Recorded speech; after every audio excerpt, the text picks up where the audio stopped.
Interlock education সেন্টারের পক্ষ থেকে সবাইকে স্বাগতম।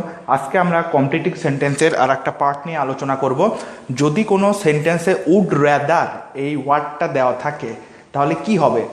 তো যেরকম I would rather die dot dot dot, তো এই ধরনের ওয়ার্ডে সাধারণত স্ট্রাকচারটা হলো প্রথমে সাবজেক্ট বসে, তারপরে উড রেদার বসে, তারপরে ভার্বের প্রেজেন্ট ফর্ম বসে, তারপরে যদি কিছু থাকে থাকলো, তারপরে দেন, এরপরে অথবা ভার্ব অথবা নাউন বসবে। যেরকম আই উড রেদার ডাই, আমি মরে যাব, দেন বেগ, ভিক্ষা করব না তবুও মরে যাব, আমি ভিক্ষা করবো না তাও মরে যাব। তার মানে এখানে আমরা যদি স্ট্রাকচার অনুযায়ী দেখি, সাবজেক্ট আই, উড, তারপরে কি রেদার, তারপরে ভার্বের প্রেজেন্ট ফর্ম এই যে ডাই, তারপরে আর কিছু যেহেতু যোগ করলাম না, তার মানে দেন বেগ, এই বেগটা কি নাউন, এই স্ট্রাকচার অনুযায়ী কাজ হবে। যেরকম আর একটা উদাহরণ, হি উড রেদার ড্রিঙ্ক, তো এটার কমপ্লিটিংটা কি হলো, he would rather drink tea than coffee.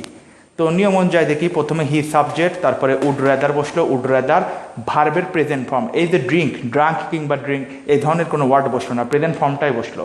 তারপর নিয়ম অনুযায়ী ভার্ব অথবা নাউন বসানোর কথা।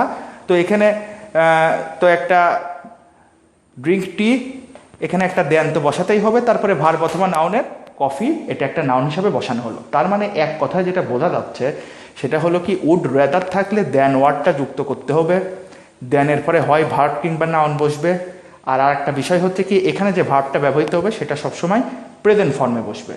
আর একটা স্ট্রাকচার, যদি কোনো সেন্টেন্সে হ্যাড বেটার থাকে, হ্যাড বেটারটা খুব ইম্পর্টেন্ট। হ্যাড বেটারটা আসলে কোনো পাস্ট টেন্স বোঝায় না, এটা সাধারণত প্রেজেন্ট কিংবা ফিউচার টেন্সটাকে আসলে বোঝায়। তার মানে প্রেজেন্ট কিংবা ফিউচার টেন্সের কোনো ঘটনা বর্ণনা করতে সাধারণত হ্যাড বেটার এই গ্রুপ অফ ওয়ার্ডটা ব্যবহার করা হয়।